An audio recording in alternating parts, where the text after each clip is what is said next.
Hey, Maboika. Y tú no.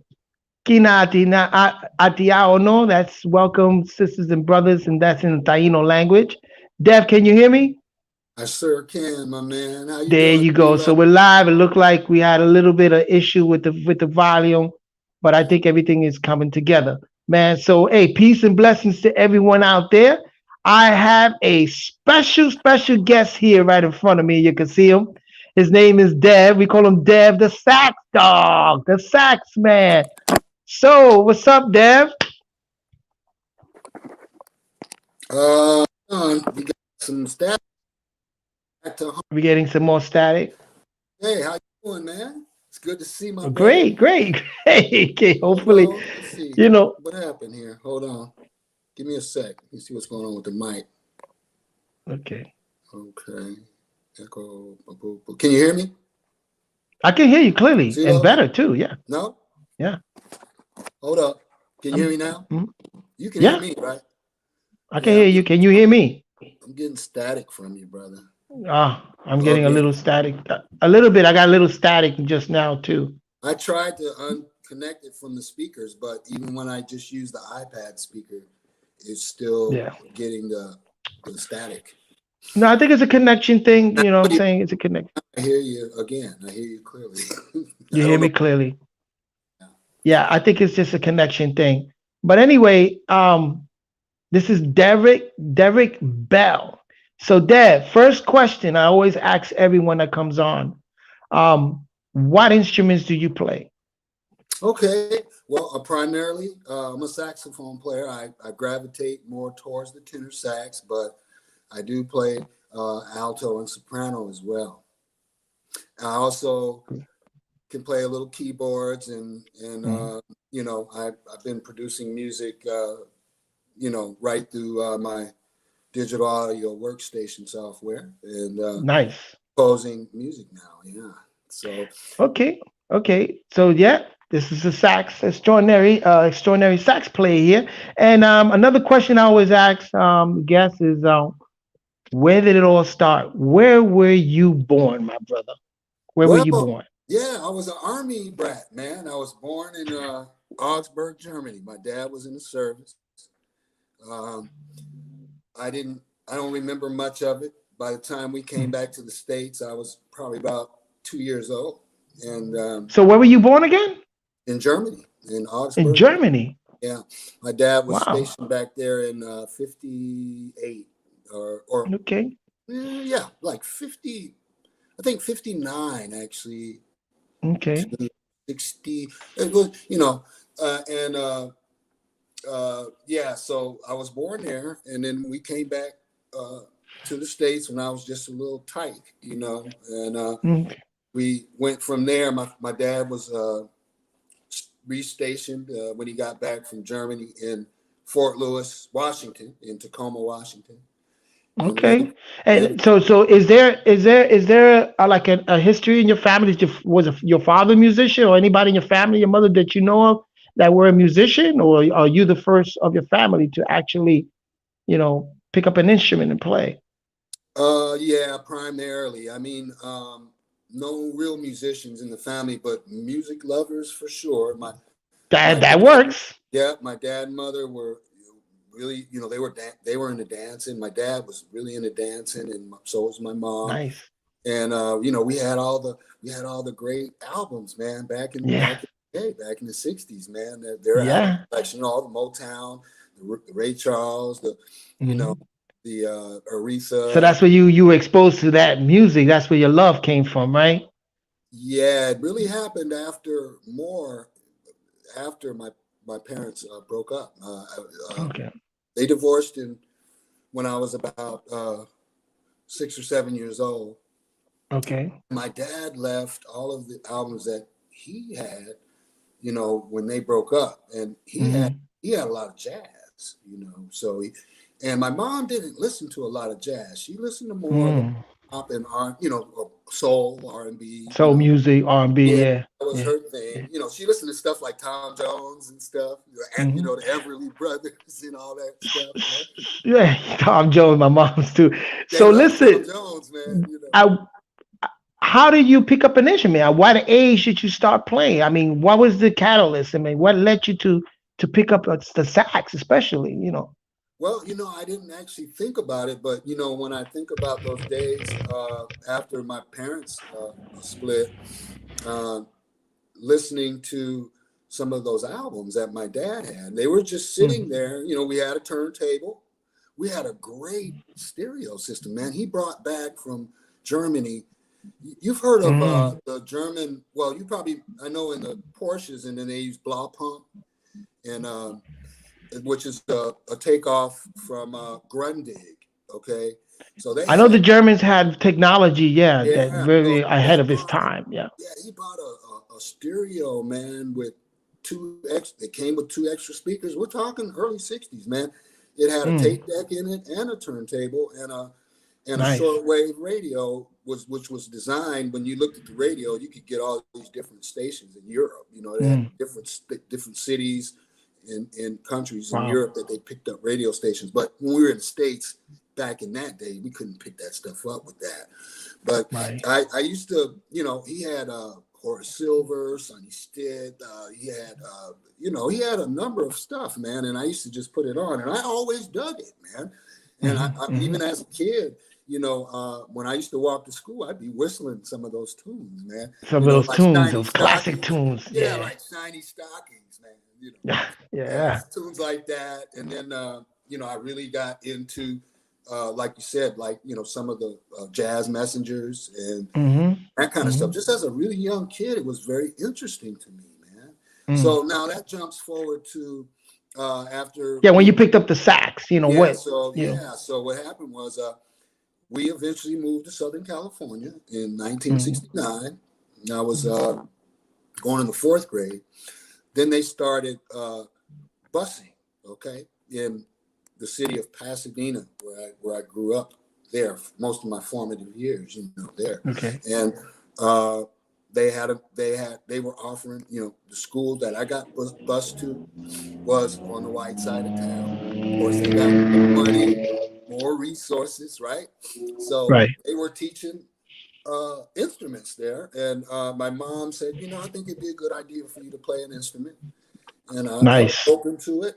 But guess what she signed me up for? I didn't sign up for anything, but guess what she signed me up to play? What?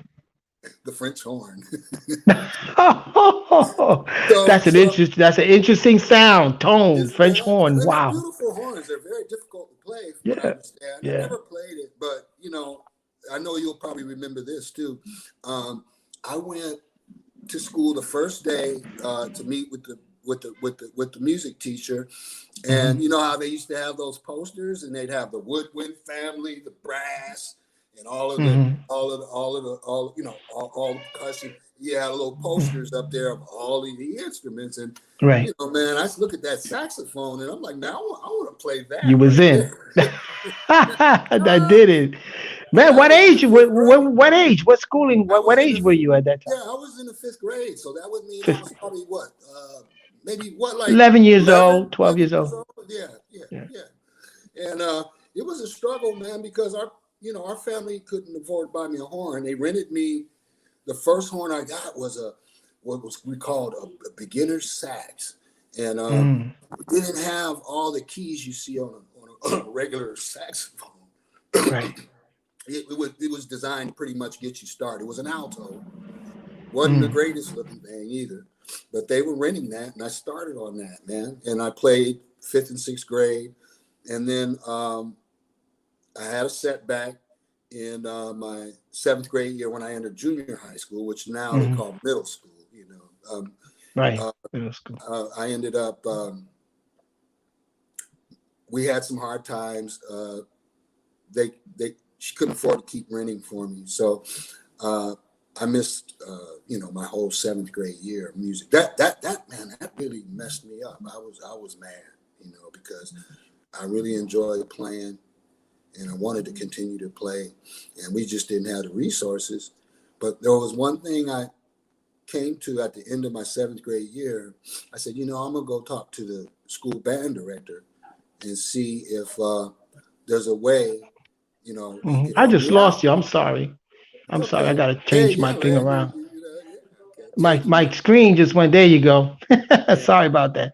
Yeah. So So you were saying, yeah, yeah. so I went to at the end of the year. I said, man, there's got to be some way next year I get to be in band, And this was not any encouragement on the part of my Hmm. mom to figure all that out. It was my own determination, Hmm. And so I went to the band director and I said, hey, I played saxophone in my elementary school. I wanted to be in band. I don't have a horn. He's like, man, we've got horns, man. We got plenty of horns, you know. Nice. And I says, oh, okay. I said, well, I play alto, man. And he says, well, we don't have any altos, man, but we got baritone sax, man. And I can have you, I can issue that to you. And Right. I said, well, I don't know how to play baritone sax, man. I play alto sax, He said, man, the fingerings are the same, man. They're just in different keys. So, Yeah. you know, so Wow. next, eighth grade year, he started me off in beginning band, to see if I, get my chops back up. And by the time mid quarter of that first semester, he moved me up to Mm. advanced band, playing baritone sax. Nice. Little skinny guy Nice. like me, man, taking a baritone sax home. That was an adventure, bro. And Yeah. Yeah, man. on the Yeah. bus too. So Yeah. I used to Ah, do, wow. yeah, I used to have to That's get on. I used interesting. to have to get on Hmm. first, go to the back, then they get they would I would they let everybody on, but they'd save me a seat because I had to tote that big old baritone sax Had to tape throw that down big the aisle case, and that just case. sit it in the aisle. Yeah, man. Wow. And then when we would get home, I would get my friends, they would be like pallbearers, man. Hey, grab an end of the case. And I had to walk up a That's little hill, man. So, wow. so those were the fun days, the Yo, early. yeah, Dev, beautiful because, I almost, and the same thing with me because what's so sad now is the music education. They don't have those programs anymore. I don't see kids carrying, back then people kept trumpet, you in the concert with ensemble Clarinets, orchestra. flute, You don't yeah, see that anymore, bro. as much. There, as a matter of fact, my high school I went to, which was very Uh-huh. robust orchestra, wind ensemble, marching band. Hmm. Uh, it's a far cry from what it was back in our day, man. Oh man, that's so sad, Yeah, bro. I went to my reunion 2 years ago, my 40th Mm. reunion 2 years ago. I went to the homecoming game at the Rose Bowl. They always had it at the Rose Bowl. And Mm. the band had 30 people in it, man. We used to march 120 when I was Wow. there, Yeah. in It's high just school. it's a loss. It's lost, man. That's crazy, crazy, But crazy. it's doing better in the suburb, Hmm. schools where you got the money making folks. They But if you get, moved out. yeah, They moved out, and now they're out there, and but that's I wonder if their children are picking up those instruments like we did. You know what I'm well, saying? there's another aspect there because if you look at the advent of hip hop and Mm. rap, Right. almost every young guy you meet, well, I do beats and I I'm rap. a rapper. Right, I but want to be a rapper yeah, they'll say, and "Are a you a producer. producer?" Yeah, and a producer. Yeah. Hey, matter of fact, I got a CD. You want to buy one? I'm like, man, and I And don't want that's to all bag good. on You know it. what I'm No, saying? Music, yeah, it music is is, yeah, man. it's all good. It's I music. just think that it the work it takes, and you probably know this, uh, the amount of practicing you have to do. I did have Hmm. some other benefits, like in high school we didn't have a jazz band, but in Pasadena they had. Remember, you've heard of the Boys Club, right?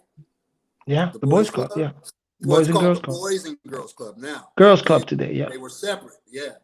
Well, they had a boys club on the other side of town, on the east side of Hmm. town, full blown music department. Man, they had two Wow.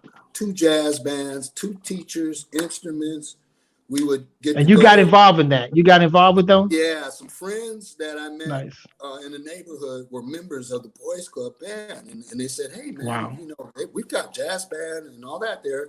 You can come down there and learn jazz." Right. So that's where I got started with that, with the Boys Club. Guess what? Boys Club, not only, well, we know it's Boys and Girls Club now, but even before they merged, that Right. whole program is gone. It's been gone for Nah. many Yeah. years, Yeah. man. Yeah. So you're right. Gone. And that's a shame. I It definitely want to is. get The my music is grandkids into taking a music. hit for it, but I think I am, and I think you might agree with me.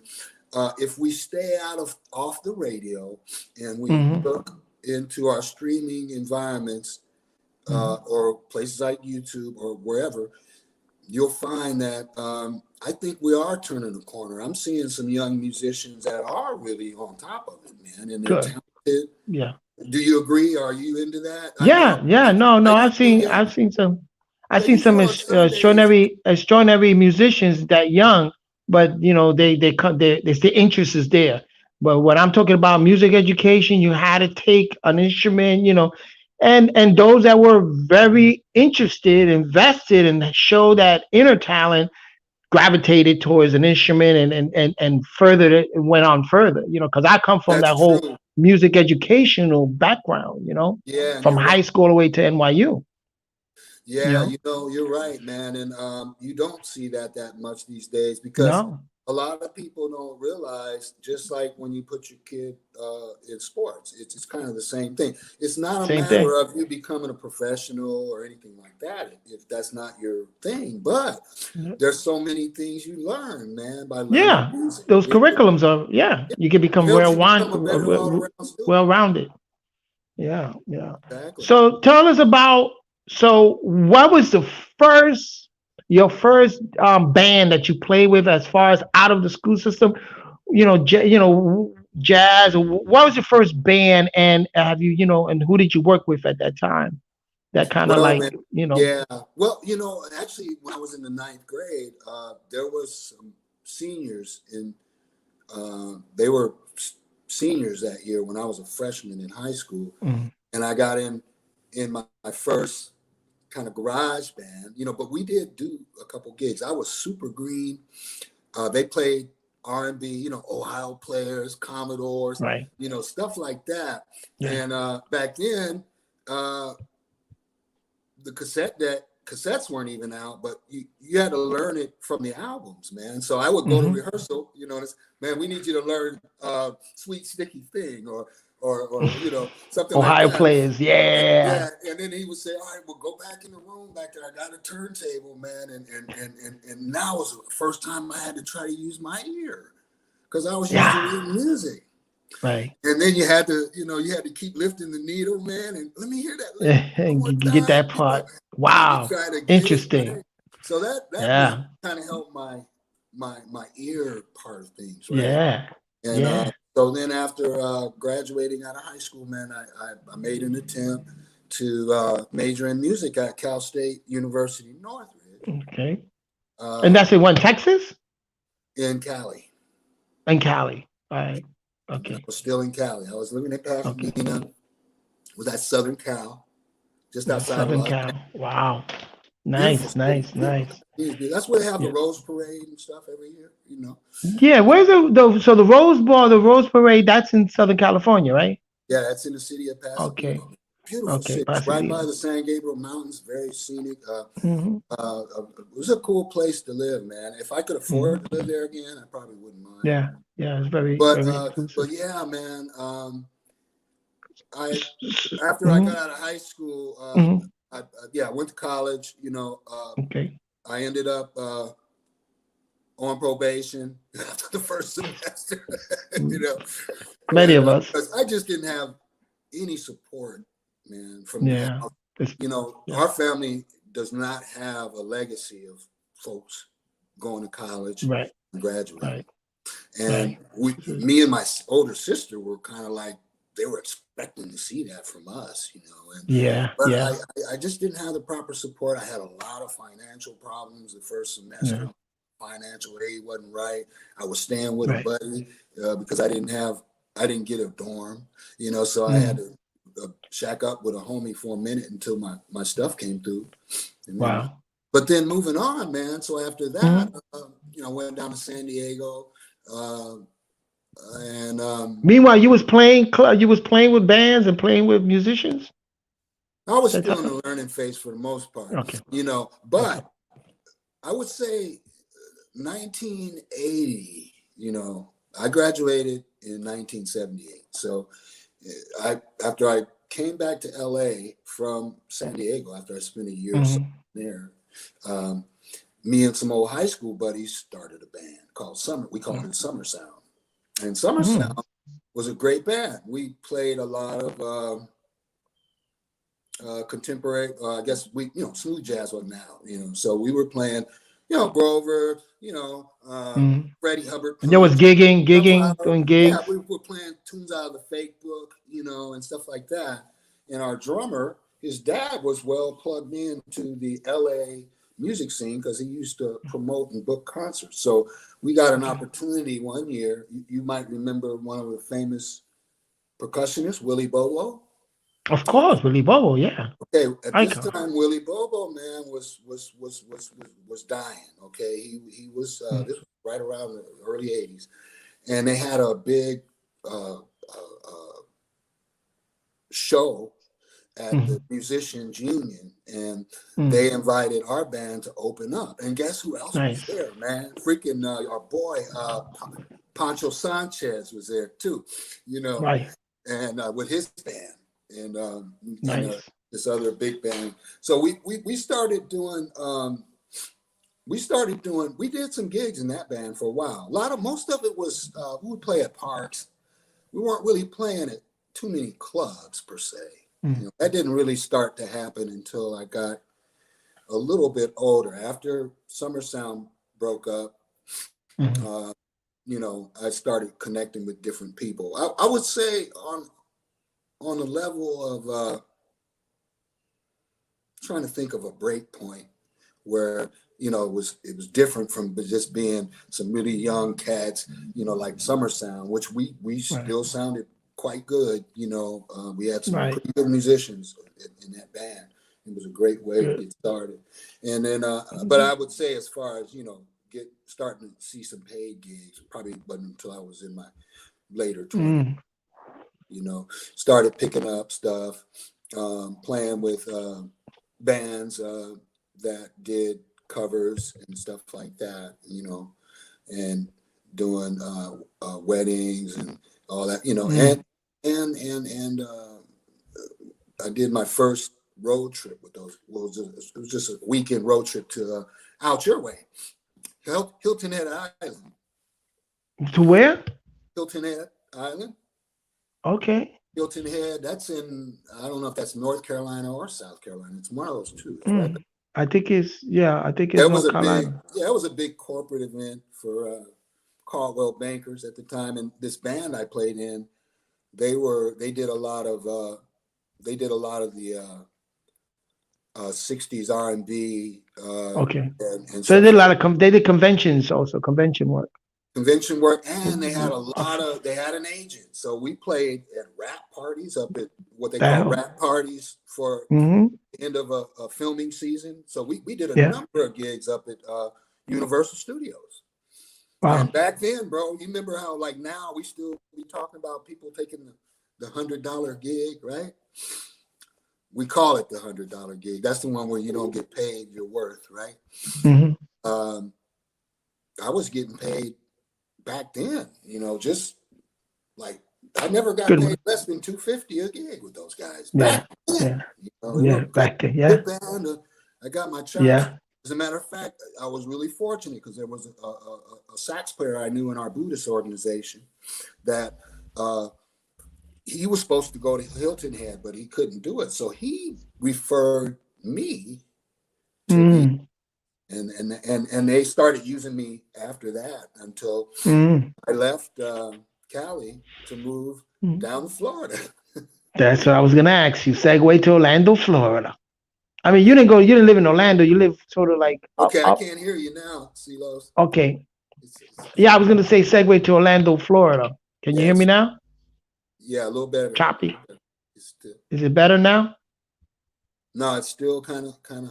Man, we were doing Man, good. I There don't you know go. what's going. Okay, it's okay now. So it's just It's kind of okay. intermittent, huh? Kind of intermittent. Yeah. Yeah. But okay, where were you now? I was gonna say in Orlando when you got to Orlando, Florida, um, you what was your first gig that you started working in Orlando, Florida with who? Well, I hooked up with some guys down there when I got there in '96. Me and my Mm. wife moved there. I took a job as an IT worker, and I was working. Well, actually, a friend of mine who owned a business there, because I was into programming too. I had learned programming in the early '90s. I started learning how to program, and so we were looking to leave Cali. It was just all the traffic and all the stuff. We were like, So I got an offer to move down there in '96, and by that time, my daughter, my oldest daughter, was just coming up on 1. And moved down there, man. And I didn't do anything for months. I just focused on work and trying to get things going, because I went there first, before I brought the family. And I stayed 3 months to, I could get an apartment for us. And we got a daycare center. We got not a date. We didn't put Kylan in a daycare, but we had a referral of a lady that actually did babysitting. Not far from us in Oviedo. We were in Oviedo at that time. You were in Oviedo. Okay. Yeah, that's what I meant to say. Yeah. And one day I go pick her up, and, I drive heading back towards home, and I heard a bass, somebody playing a bass in their garage, So I slowed down. Brother, yeah, you might remember, do you know Mike Watkins? He was part of the band that me and Bill were in before we started doing the Gary Williams band. It was called Divine Soul. Yeah, but it wasn't part of Ictus, no? No, not Ictus, no. Okay, another band. Although I did, get with Ictus after that. But we had that band, and, we cut an album, called DS1. We had a nice setup, man, keyboards, vocals, percussion. Okay. A drummer named JR Avila? He sound familiar. Yeah. JR. Yeah, JR drummer. Yeah. We had John Castrinos, who passed away just a year and a half or so ago, on guitar. We had a nice band, man. We were doing mostly covers, but we had some originals. How did you meet Bill? How did you meet Bill? Through Mike Watkins, because he was through that bass player. Yeah, Mike had a band. I don't know what they called it. They didn't call it Divine Soul at that time. They had another name, and they used to have another sax player. He was a Jamaican brother. I forget his name, but he left the band, and so Bill. How did that go? I went to a rehearsal. Mike asked me to come to a rehearsal, and that's how I met Bill. And we've been horn buddies ever since, Right. Your guys are an excellent team. It's good when you got a couple of horn players and you click, and that's so let's bring it to Gary Williams. Were you working other places before you got to the Gary Williams band? Because you mentioned that band when you first got there. Yeah, doing that in the Divine Soul band. Now the Divine Soul band was great because we ended up meeting. We played down at the Black Fin, the old Black Fin. I remember the Black Fin, yeah. And who walks up? Miles J. So Miles J. got interested in trying to help produce us, man. So he took us under his wings, man. Really giving us some great advice. And then we also got to go back him up at some gigs. I guess it was kind of like what in the old days they might call it Chitlin Circuit. Does anybody know who Miles J? Miles J is R&B vocalist, but he's a multi-instrumentalist. A lot of people don't know about his violin playing. That's really his primary instrument.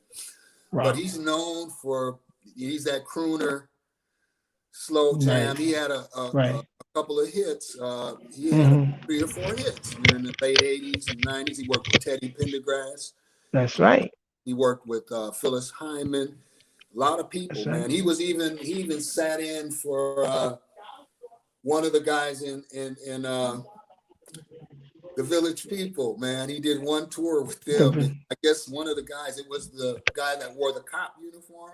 Oh, okay. I don't know. Maybe he had some problems, some legal problems or something, but he right.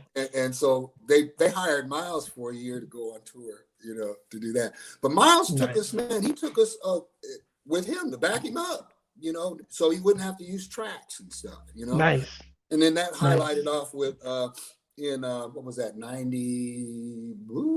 2001, 2005. 2005, I think it was. Now probably by then it was close to 2004, 2005, because we went up to Trenton, New Jersey with him and played a jazz festival up there. And they had Kim there. They had who else? Good. Brian Culbertson when he first kind of started coming out. They had it was great being around all those great musicians, man. You know, and you're backstage and you get to meet them all, and you feel like, man, That's right. I'm just nobody. Nobody knows who I am. You know, but they were all. But if you're there at that place, it's worth it. You worthy of it. You know what I'm saying? It took you there. You know what I'm saying? Still worked with Miles for a while, man. He had a ongoing gig down at that place remember the place down there off of what street was that? It used to be a steakhouse, remember? It was, and then they closed it down. And it never really caught back on.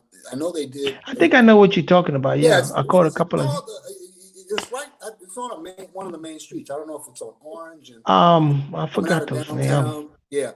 Anyways, I remember. We did a big Katrina concert there that Miles put together when they had done the remodeling. They had we had people like. Besides Miles, as far as the well-known players, he had Najee was there, and so was Alex Bugnon. Nice. And we have some footage of that too, you know, of that. Nice. So that was really cool, man. And so now we ran into some of the typical problems that happen with bands. People. You know, Miles was really saying, look, if you guys really want to be a good band, you're going to have to rehearse, you know, and, you know, it was hard for them to break out of their shells. A lot of us had regular jobs too, so it was tough, you know, we weren't tough. Yeah. And people got cold feet. He was, you know, the name that he got, his parents did name him after Miles Davis. So he's kind of has that, he can jump in, you know, shiznit. That's right. Yeah. You play a wrong note or whatever. You ain't practiced your parts. You know, he'll get hard. He knows. You. If you take it personal, you're not going to hang. You know, so there started to be a lot of, you know, unfortunate pushback, and band split. Now at that time, our sister Angie, we would still go over to Angie's house and have sessions with different people. And one day I get there and Gary's there with Yolanda and a brand new baby boy, little G, you know, and he came to hear some of us because he was trying to put the band together, the Gary Williams. That's right, GWB. Yeah, and he knew Bill. He didn't know me. Bill brought me into the picture, you know, so. And then that started our adventure, bro. You know, those rehearsals. Yeah. That started our journey, you know, and our thing with the Gary Williams band. I mean, that band stood together for a while too. We recorded that CD. And it's so hard to keep a band together. You know? And then the bigger the band, the harder. You know, and if you look at all the things that we went through, it's so typical. And I remember Gary said at the beginning, he says, you know what? Not that it would take that long, but he says it could take up to really like about 5 years for a good band to really gel. To really get going. No patience nowadays, man. Then, you know, instead of and I hope you agree with me, to stick with, we already knew he had dynamite material. Yeah. But everybody and wants the talent to was there. Go out there and take those little $50 gigs and all that stuff instead of, man, this could be a key to helping me get my profile up and out there. If I'm playing behind Gary, you know, but people's attitudes are, well, it's his band and blah blah blah. But Gary always shined the light on different musicians too. I remember when the solo part, and Gary was open to that, so always shined the light. You know, so that was really appreciated. It did the thing on me again. You got jumbled up on that one, Ceelos. Hello, you hear me? Hold on. I still mumbo jumbo again. We're back to it. Is 1 2 1 2. Keep talking and tweaking. Yeah, we're having a little bit of technical difficulties here. You know, I think Can you hear me? What's the noise? I wonder what's doing this. I sure wish I knew. 1 2 1 2. Okay. It's back. Yes.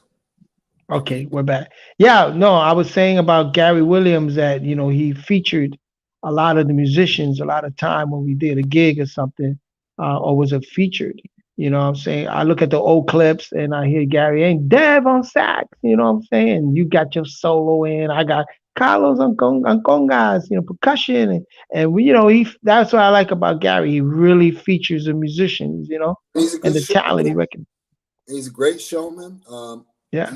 And see, usually when bands start, well, I mean, he started his. He had already had all that experience in the business, and From he did Soul that. Fluid and on. Yeah, I'm gonna interview him about that too. Yeah, and I was totally excited, and I mean, Hmm. you saw what kind of horn charts he was throwing on us, man. Yeah, I mean, and I take that stuff as a challenge, bro, because I was yeah. never a really good sight reader.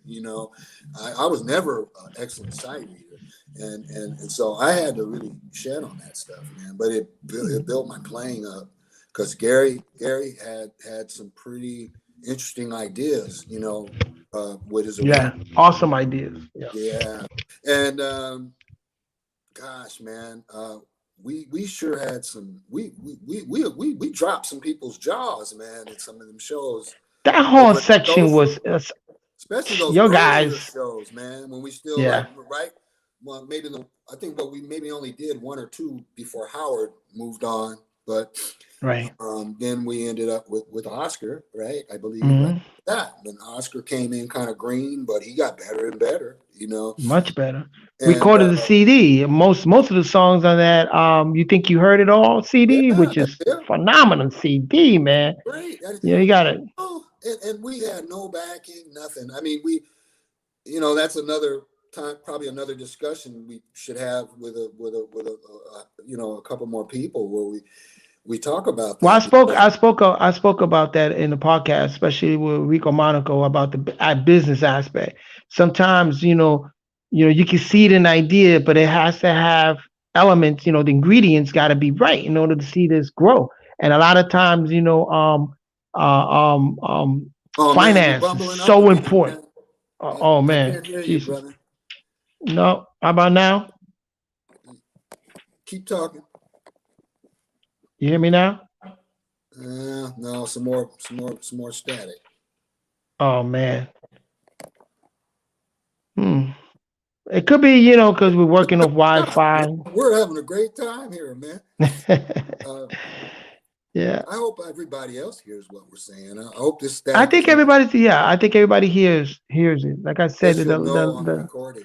Huh? yeah, yeah. The um, people, yeah, a lot of people get on later on, and if you have another device, you can open up the Facebook. Oh, nothing. now I On hear you two. again. Now I hear you. Okay. Good. Now you hear it. Yeah. Yeah. If people want to open up their Facebook, this is also broadcast on Facebook Live, and they can chat. I always recommend everybody to subscribe to the YouTube because then I can see the comments. You know what I'm saying? Yeah. So we'll work on that. So chat. But people start getting on later on. They'll view it They'll later see the on, and recording. Right. yeah, they see the recording, and that's important. And I'm gonna review the recording too, and make sure the sound is just right. Great, You know. man. Great. But yeah, the Gary Williams band. That's how we met, and that CD release party was fire, bro. Man, We get there this was a lot record. of There's a stuff video of happening that. for all of us too, man. We were fighting a lot of personal things, and Hmm. even Gary was, what happened, and I Hmm. know you'll probably get a chance to talk about that. But and then then all of a sudden my situation got weird, and Yeah, you yeah, had yeah. you had complications. We lost a lot of our core people, man. And Hmm. when I left, which I didn't want to go, okay, I Hmm. wanted to stay there, but just the circumstances, I won't talk about Hmm. them. But No, we don't have to do. uh, but that was right before he had everything was in the mastering progress. So we were done with the recording. Mm. And then I wind up in Texas. And then if you remember, I came back for the for That's the right. release party. You know. That's right. It couldn't be without you. It just wouldn't be right. Yeah, I really, you know, I look at the core Hmm. that was left. That was me, you, Bill, and Gary. Hmm. Everybody Okay. else, you know, Was Brian was coming in? moving in and around. You know, I think Yeah. our best horn section was when we had Tim and Bill. And We Bill, had the two yeah, two trumpets horn, and Jamie on and trombone. Jamie on bone, Yeah. and sometimes he would bring in, you know, we would always either use Kevin or Kevin Hmm. Scott or Hmm. our boy that was playing baritone on the album that killed it, young Nathan, right? Was that his name? Nathan. Right. He He also played played with the us. alto sax. Really nice. Yeah, Yeah. yeah, but he was a good Barry player, wasn't he? Good He Barry. did some Yeah. nice Yeah. stuff on Yeah. Dun, dun, da, da, da. Yeah, man. Gary has some great ideas, great song. You I got to still check listen to out that those. CD for the people It's that's still listening. hot. Man, that It's still CD, and hot. you can see it on Spotify. You can hear that on Spotify. You know Yeah, what I'm it's called saying? And You Think You Heard It All, you and think you it's heard it all. still slamming. Y'all ain't heard no funk like that. Slamming. That's our funk. That's Gary came up with that concept, and And uh, you were on, you feature on there with, what is it? Do love it. I yeah, do my love voice it. Your didn't voice, I have the said, there's money. only one Listen, voice I baby. could work on that recording. That's that. Do love it. Oh man, funky tune, bro. Fuck. Every time I hear that, I remember. I I love the say, lyrics, man. your edge there for life. You know that, right? Your Yeah, edge in that for life. That's your voice. yeah. Beautiful, Well, you know, I think I beautiful, might beautiful. be the oldest of all of us, man. You know, I don't know. Hmm. How old are you now, Los? Oh, I'm 59, going on 60, 59. So you know, we're pretty close. So I'm 60, and I'll Right. be 61 in March. In March. Okay, so you're a year ahead of me. And Bill's a Yeah. couple years younger. I think you and Bill are around the same age, I believe. Yeah, about the same age. Yeah. I would have loved to have Bill also pop up, but I sent him a text. I don't think he answered it or anything I yet, think you know. I spoke to him a little earlier, man. I think he had a hookup with a friend or something, a Oh, party okay. going on. Yeah. He might not have caught it, but Right. we hopefully Mm-hmm. we can get a little reunion and talk about that. A And reunion, put start everybody together. online. Yeah, that'd be great. Yeah. Just reminisce Yeah. and talk about the album, you know, a little more, and maybe Mm-hmm. showcase some of the songs again and revive that. And That revive that. No, exactly. because I hate to Exactly. see good music just fall into the cyber world and nobody knows it's there. Exactly. Exactly. You know, that's a gem. That definitely recording is definitely again.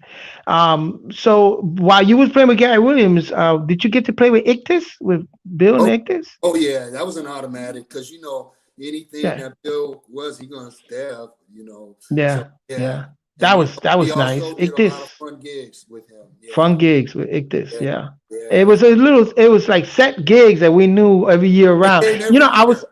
Yeah, yeah, came every year. We knew we were going. That's I was telling musicians how important, salute. I was salute. telling musicians that one of our that comes with that professionalism is that black suit, that tuxedo. Yeah, Always have that in your closet with gotta your have. bow tie or regular tie because during this time of the year, the gigs, the New Year gigs, and Yeah, good payday. especially I in missed that. Orlando. That Hmm. was I don't know if I told you this, man, but gosh, I think it was the final New Year I was there. I ended up you know you remember Derrick Carvin, right? The guy he worked. I think he still is working for what's Sound familiar? the recording school down there? What's it Full called? Sail. Wholesale. So he was really plugged in with the owner, and we did a party at his house. Mm, Dude, man, that house that he has, it was over in the Winter Park area, and nice. man, he had literally like a nightclub type of uh, room. I mean, I he had think I a know what you're talking stage, about. Yeah. man, a mixing station, and it looked like a little small club, man. And you know, Hmm. big house. And it was like I guess you would call it a mini mansion, or Mansion, yeah, it mini was still a mansion. mansion though, Yeah, sitting on a nice piece of property. And then I also ended up playing with Silky Smooth, the Silky Smooth band, who they do mostly all corporate stuff. That's all they do. nice. They don't Yeah, really do a whole lot of gigs, but they do a lot of covers and stuff. And so one year we played down when Tom, the morning show, Tom Joyner, Tom was Jones having Morning. those Nice. big things in downtown. Now that year they had the headliner was BBD, Mm, but we opened up for that show, and nice. I still got a I lot of know. fun with that. Nice, nice, nice. Yeah, one thing about Orlando, and especially the whole Florida, but especially in Orlando, you have so many venues and so many, like, I've done cruises out there, um bands in outside the ship, the casino ship. I've done conventions, a huge convention center, and I would see some bands going there. I've done some convention work, with band there, and Disney conventions, Universal. I played for many years at Universal Islands of Adventure. But there was always that busyness, that the work was there for musicians, man. It is, You man, know, and actually, I had, since things have changed for me, and I'm mhm. here in Texas. I'm a little north of Austin, but the thing is I've been, Austin, yeah, but there ain't nothing going on, man. COVID is just shut it. COVID screw everything up. That's Yeah, why I decided to do this podcast, because I wanted to keep the gotta do momentum going. So something. when this thing is over, Yeah, we're back. We're still in contact. You know what I'm saying? We're still there. People know. See, yo, I got to check out these brothers, man. Hopefully one time, we'll get to play again with Gary Williams, and everybody get well, together and he play. really wants to pull it back together. I talked to He him does. Yeah. a few nights ago. We had a long time. Yeah. And he's like, "Yeah, I'm tired of messing around with these guys that I got now. They're okay for these little small time gigs that I do here and around, but he really wanted to get things going The again." full power, that full power band, man. I love it when Howard, Woof, when God, Howard, oh man, and he left to play with Wyclef. That became yeah, we Wyclef's had. drummer. Hey, man, we could not hold that brother back. We'd have been fools as much as we wanted to Yeah, keep him as yeah, our yeah, drummer. yeah. But But that was a man, the great break groove, for him, man. And he's man, such the a groove that hard brother worker. in the pocket, Oh man, my and I goodness. loved it because I'm playing percussion and he's right there and we're just locking You guys, in, you guys, funky, hey, funky. man, yeah. I lost you. You're buffering. Oh, there you go. You know what? I remember that one performance, and when Gary had the desk, and you were right back there next to us, and uh, or no, this time I think on that gig, even forget what tune it was. He had the little timbalitas, and he was doing his Oh, timbalita solo, and then he was passing the solo to you, and shit, and he did like a poof type thing. oh, No, or you did yeah, it. I think yeah. you did that, man. Shoo, Hey, boom. You take it from there. hey, you took it Yeah, and tore it up, that's brother. yeah, Yeah. that's a nice gig. Yeah, Oh yeah, yeah. man, those were some fun gigs, and we would sit up there. I remember, I think one Yeah. gig we did together, man. We probably played like Gary. No other band would do that, man, and sit up and have a song list of almost 20 songs, and not take a break. Excuse me 1 second. I'm being disrupted here. 1 second.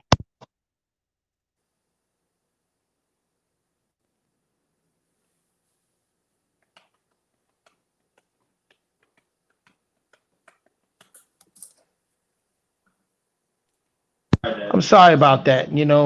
Everybody think I'm made out of money here. Yeah, you know what I'm saying? I'm doing a podcast and you got guys come I for know. somebody else that has a problem. They want to know if I can help them, and I'm like, yeah, I can't. I'm busy. Oh, Unbelievable. man.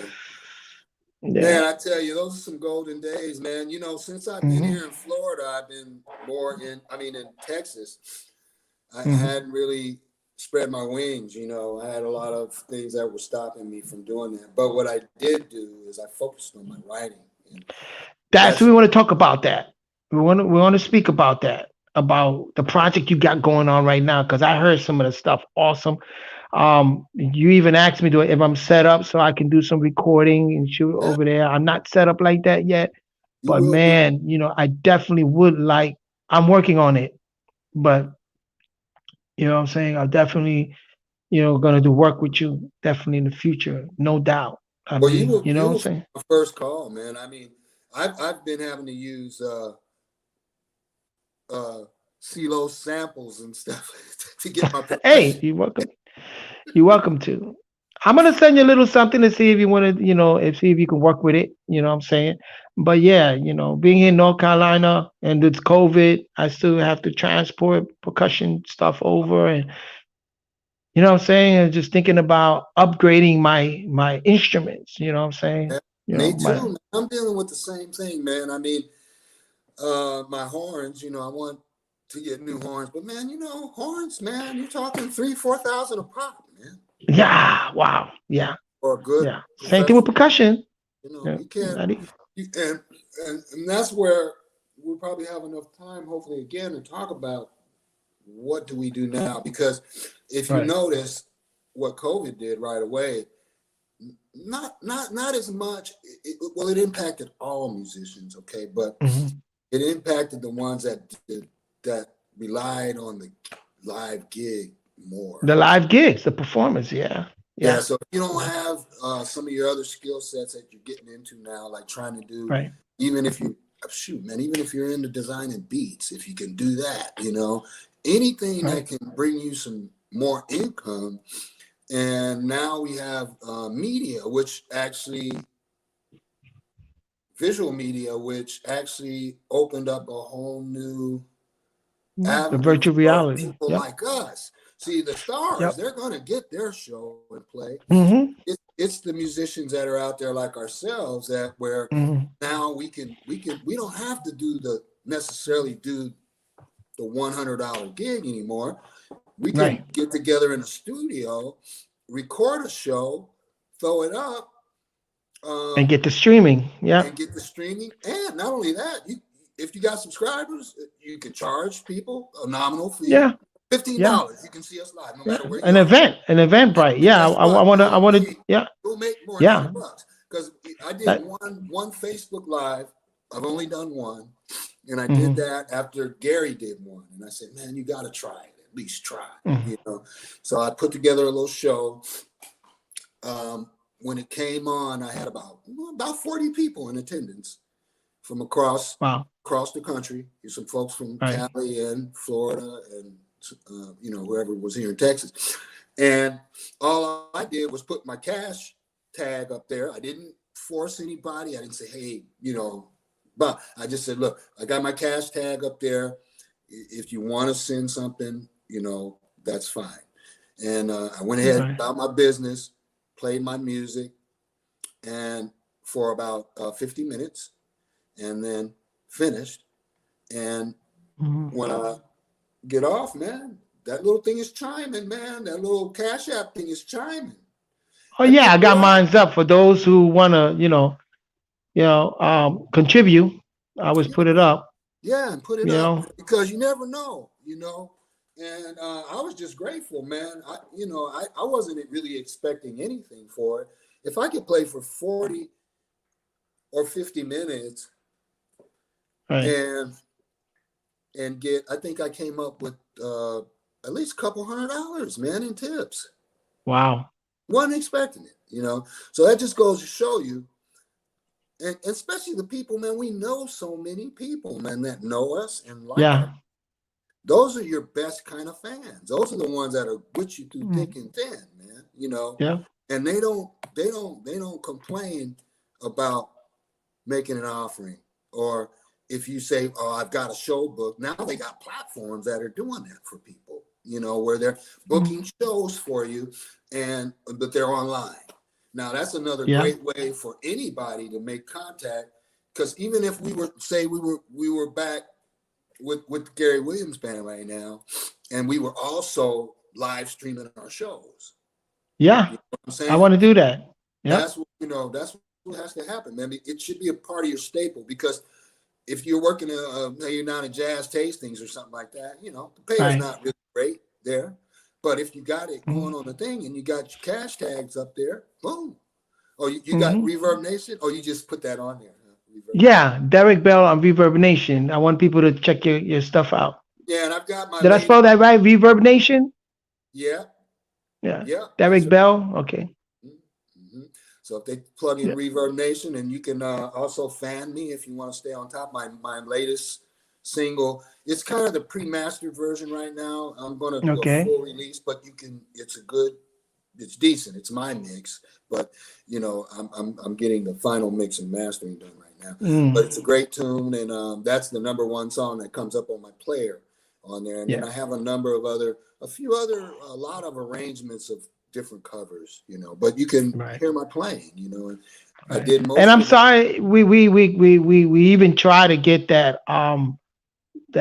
MP4 Mhm. on here, so because I wanted to put that on this broadcast, but we'll have to catch it another time. We just got to Yeah, work out we those didn't have enough logistics. time. Well, let's do it again. Yeah, and working out the logistics, the proper logistics. Like looking now, I don't even know. Are you hear me now? Pretty good. Yeah, I do. I'm hearing you good. Okay. Okay. Yeah. I mean, that's something that I want to do. I could put up, you know, videos now. You know what I'm saying? And and I definitely needed to include that. So I'm working on that. So I'm working on that big time. But yeah, Reverb Nation, check out Derrick Bell and the project. So are you how so the project that you're doing right now, are you almost to completion? How many songs do you got down already? I mean, Yeah, well, I'll tell you this, man. I did that like I said, during the initial lockdown, and I started mhm, working on another song, and it's got some vocals in that one. Actually, it's more of a vocal song, but mm, got a young guy out of California from a friend of mine from high school. His son graduated mm, um, from is it New England Conservatory, I think. Really talented kid. He wrote the lyrics. I had the basic idea, and he wrote the lyrics. So what I want to do, Carlos. I'm just to put out an album, man. For me right now, I've got to work yeah, towards that because not that I don't have the material, but mm, it's the effort that it takes, and it takes more money. You got to pay people to do tracks for you, man. I'm not trying to get yeah, people to do stuff, and I don't think it's a good cause to make. Now, if I did something for you, different story. Gary did that work for me and getting it. I was gonna ask you about that. So you got a song that you say you got Gary on it, I and you got got on some on interest. bass, and I paid those guys, him and Cyril. Okay. It's only fair, Yeah, Uh, yeah. they bring they bring some stuff to the table. So, but my Right. point is releasing an album right now is really not worth it, man. I mean, you'd be better off Mm, just releasing some singles, man, and yeah, so you can at yeah, least see how well they'll do.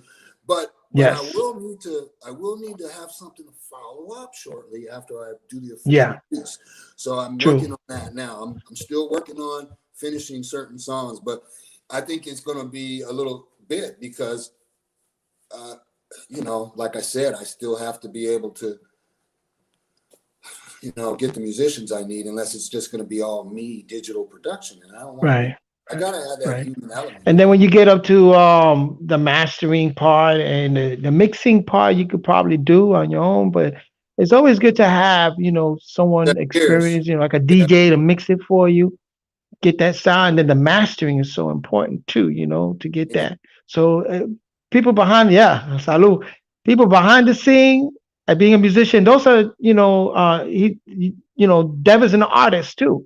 He's got his own content, he's got his own music he puts out. It's not, there's a lot that comes with it. You know what I'm saying? Especially when you're recording and doing things like that, it's a lot, a lot, a But I lot. love to do it. People, And I know mm, that I haven't always been, and I know maybe a lot of musicians can relate. I don't know. I haven't always been like this really confident type of guy. I've always had to learn mm. and But get that's confident. good. You learn. That's Yeah. what growth is all about. So I'm finally at a point where I'm kind of proud. I'm actually proud of myself of what I've been able to do Yeah.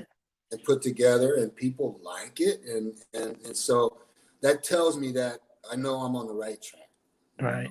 You Let me know. ask you something about sax playing because I noticed I've heard many sax, but you have such a unique.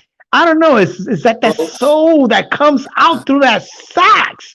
I mean, yeah. Gary even noticed that. I mean, it's just I don't know. I listen to you and I'm like, man, it's It just the man, I soul. How sound deep like you dig in? anybody. I mean, what is all that about? I mean, any secrets you want to It reveal to just us? comes out, How man. It Dev does it? that way. But you know what? I'll tell you, if you notice, man, I'm really into sound and melody, and Okay. uh, you're not gonna find me ripping through a bunch of notes all the time. You know, I'm not Right. that kind of player. Now, don't get me wrong. I'm still practicing actively, and Mm, I'm working on things, but I find now that that's my little niche. And in a yeah. day like now, like when you listen to smooth jazz guys, all the sax players sound the same. They play the Sound same, alike. They sound the same. Yeah. There's and it no even I sound don't now. know. Yeah, it's just a certain kind of sound. Now there's some guys that, you know, your Kirk Whalums, your Gerald Albrights, nobody can touch those cats. Yeah. But there's What's another my kind of favorite side? sound Wayne that Shorter. I love Wayne Shorter. He also has that. You know Wayne Shorter when he plays because you now, said yes, Wayne Shorter. yeah, you can play one note, and you know it's him. And you You know, know it's him. that reminds me. There's one of my favorite songs. It was by the Roots, man. They did it back in. Mm, It's called "Never Do, Never Do, Never Do What They Do." You know, and, nice. it's I a don't think really I great ever song. heard Look it. it up. Yeah, look it up. Uh, the lyric is kind of keying on the rappers, all the sound alike Mm, rappers. And this was cut back in probably the mid 2000s, you know. mm, So um, he's talking about, you know, how everybody sells out for the money and they don't really bring something new to the table. You know, exactly. they're just riding off of another style that somebody else has. We're all Exactly. influenced by the Well, music. that's a rite of passage. Yeah, Yeah, that's yeah, you're always important. going to have that influence, but But you you also still have to have to come develop your into own yourself. Look at your character. own. There you go. It's Mm, just like when I hear you, and there's a lot of percussionists, man. Come on, there's a mm, bunch of sax players, but I know I could. I think I'm well enough to know when you're playing percussion versus yeah, somebody playing else. percussion. You know? Yeah, It we have just, that in common. Yeah, it's yeah, and that's yeah. why We Gary have that was in like, man, I common. gotta have this guy in my band. Yeah. You know, when he brought you up, and because I remember asking, man, where'd you find Yeah, Carlos? but I was already rehearsing with Gary because I was rehearsing with Gary when when Yolanda was still pregnant. Oh, Yeah, yeah. before he gave birth, she gave birth. I was already playing with Gary. A matter of fact, at his house. We was doing thing. He was doing like a smooth jazz thing. Yeah, we were already playing. But then when he started to form the band, because Gary liked to do a lot of different projects, and then he likes to put take from here, there, and then put the band together. Then that's when he started bringing up your guys and the horns. And then Yeah, I started coming in once he had they had the horns and stuff and guitar players and bass player. Um, then yeah, things started rolling. Then I came in back in. yeah. I And came then in. we started going down to the hall or the rental place and rehearsing. Right, right. Behind the music store too. Yeah. Yeah. Mm-hmm. Yeah. That Yeah. was a great time though, man. I Great, great. I grew up a lot, you know, as a player in that band. Mhm, Just mhm. as far as just knowing how to do a show, and one of the things that I've always had a pet peeve about with horn players in funk bands is that Mhm. they play jazz solos. Yeah, what? Right. And it's yeah. I noticed you knew how to go back and forth. Yeah. Yeah. Yeah. It's important. Yeah. Yeah. I, I, It's I important. was I was actually thinking about doing a show on fake funk. You got a lot of Yeah. fake funkers out there. They think they're Yeah. playing funk. They call themselves a funk band. Yeah. They Right. got drummers hitting cymbals and all this kind of crap instead of just keeping a Yeah. solid beat, man, and stay on the, like an Anthony Cole, right? Yeah. Super funky. But he Yeah. don't I travel think with it was nothing but a funky. foot. Don't travel nothing but with a A bass, kick drum, drum, a and, snare, and, and hi hi hat hat, and one and one yeah. cymbal. That's it. Anthony, oh yeah, You could Anthony's give him. You could superb, give him a. superb player. Yeah, you could I give like him to a. interview him one day. Oh, Yeah. he's an awesome musician, man. Yeah. He kind of reminds me of Nate Smith. That's another Yeah. great drummer. He's got that the Nate Smith persona feel Yeah, on them drums. yeah. Those Yeah, cats. I mean, yeah. I mean, like I tell everybody, when I even with percussion, a lot of percussionists they're into that Latin salsa, rumba, but never paid attention to the Man, guys. You see, I grew up in the Bronx around the conga player for the OJs, who oh, recorded a lot of those OJ records. I love music, Philadelphia. and then you had Marvin Gaye, Larry Washington. So I was exposed and listening to funk percussionists, funk players It's a be to little express. different. So it's a different feel, and I learned it. I played it. It resonated with me, and so I was able to go back and forth. And I noticed you're the same way too. You're able to go into that jazz mode, but you're able to do the funk is funk, and And you you got stay to do it, true man. to that. Now, here's the funny thing. When we look Hmm. back, if we look at the genres, R&B, soul, Hmm. funk, Hmm. there's jazz in it. They're using jazz chords and Yeah, voicings, yeah, but yeah. it's funky, and the beat is what it's all about, and it's about Hmm. syncopation. So if you're going to sit Hmm. up there, now I'll tell you one solo, and it's classic, or it's a couple of them that I really dug back that came out. First was Hmm. when Sheila E. came out with Glamorous Life, right? And they had Nice. the alto player blowing the funky solo, right? Hmm. The next one, uh, what I call Hall of Fame solo, was the Michael Brecker solo on Candy, man. Michael Now Brecker. Michael Brecker is Now I'm a gonna tell you some jazz guy. solos that you probably I don't you're gonna check out. You ever heard the live version of Distant Lover by Marvin Gaye? Oh That's man, Wayne that's Shorter playing what the horn. Yeah, live. was that? Was Yeah, that? because you Was that see, he at did one of Distant the? Lover on Let's Get It On That's album, but right. that's a studio session. But check out the live version when he did Distant Lover. That's Wayne Shorter. And you can hear the tone is different and the way he approached that solo. Oh man, on sax, unbelievable. Yeah, I Yeah. think some cats, I used to get intimidated. They used to have a jam session over there at this little hookah bar over by UCF. And then, you have all the young cats coming in. They've been practicing all day, at school, Hmm. but they've been practicing all those etudes and they're hitting all those things, right? Yeah. Now you throw a ballad out there and they can't fucking play it, because they're just Yeah. riffing. And when I say riffing there, I don't mean it that way. They're just loading you up with notes, and you can see that their mechanics are good. Their dexterity is great. And Right. sometimes you look back and say, wow, I don't even play like that. But No. there's a difference, man, because you got to know when to use those things, man. You Yeah. don't just you got to have Yeah. some structure or melody into you. And then if you want to go off and play, when you hear the best players do that, Hmm. and it's time Hmm. for a double time riff, they'll fit it in there. They don't, If you now if you're playing jazz standards, a lot of bop, then it kind of calls for that. And I've never been a right. good bop player like that, but Right. I have a good ear and I can fake it, kind of. Hmm. Hmm. I call it Hmm. faking because I'm not really doing anything close to what a real bop player is doing. Yeah. Yeah. I've Tell been me. more, yeah. Mhm. Tell me what you think about this because Gary also used to mention this, and then lately I've been like thinking about this and understanding the concept of space in the music.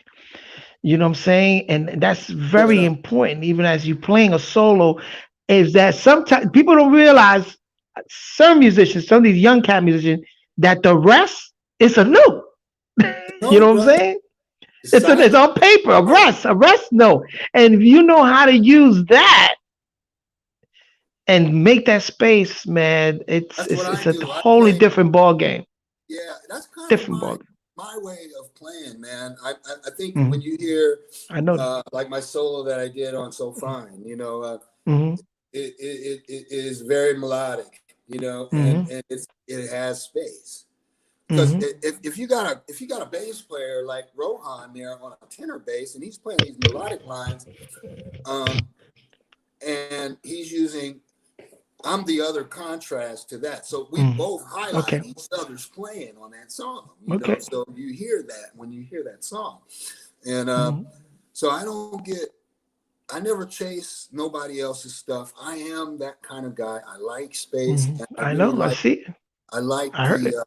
the way that people Mhm. will definitely be more interested in what you're Mm. doing instead of So you tell just. everybody again, what is your new single you got out? I mean, what it's all a single. Yeah, So it's what not is a the newest fully single? released, but I did put out a pre-mix out for people. Okay, I just want to get some buzz going, and it's right. called "So Fine, So So Right," fine.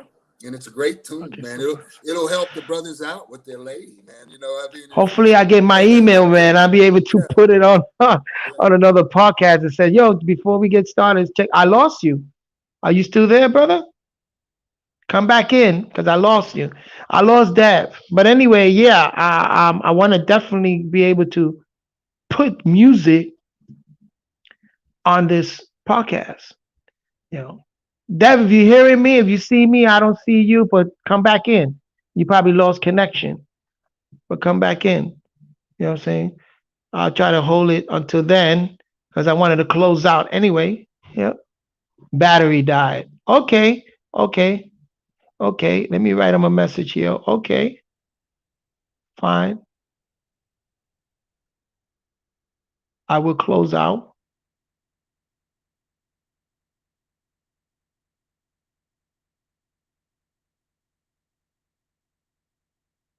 Great job. Yep. Let me do this. Okay. I sent him a message. You know what I'm saying? I'm gonna close out for Dev, and man, one thing is extraordinary about Dev, Derrick Bell, the sax player, is that when he play, that's Derrick playing. It's so soulful. I mean, for those who hear it and play with Derrick, know when this man is playing. And I listen to other sax player, and not to discredit any sax player, it's just when he play, it was Dev. It was funky. He knew exactly where to place. He knew what place he knew exactly how to. He knew exactly how to space those notes and use rhythm funkiness with it. He's an all cat funky cat all the way around, and I appreciate that. And that's uh, a gem, when it comes to music, and playing performance, and it's great, great, great. Had that particular sound. His character came out with that instrument, and that's what it's about. That's what it's all about. A lot of people say, "Yo, Ceelos, why you?" I sound different when I play the drum because it's like I'm coming from here, diaphragm, the breathing, and then not a lot of tricks of the trade, but it's just the way you slap and the way you hit the tone. Say something. It resonate.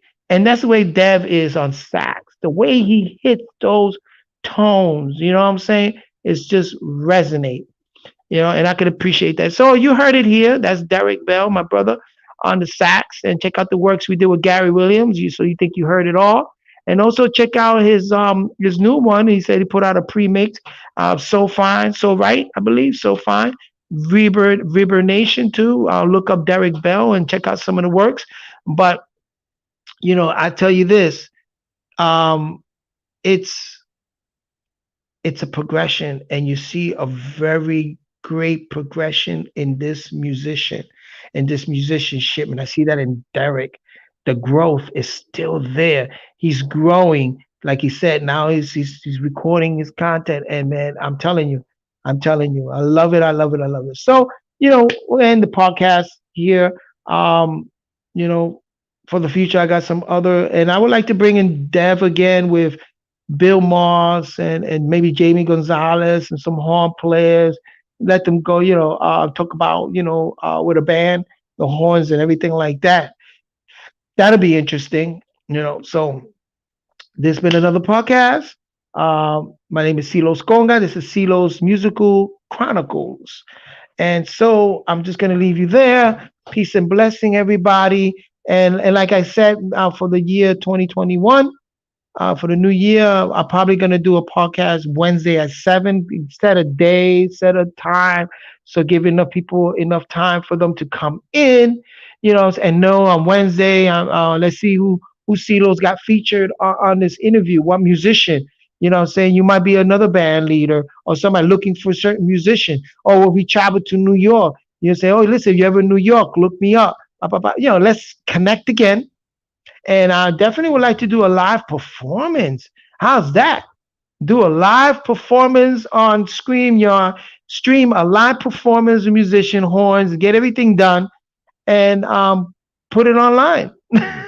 Put it on here on the broadcast. So I'm sorry. So there are projects I want to work on. That's the reason why I'm doing this. It's going to be a progression and forward. So we're going to go forward. Anyway, thank you very much, man. Dan Sihibui. That means I love you. And take care of yourself. Peace.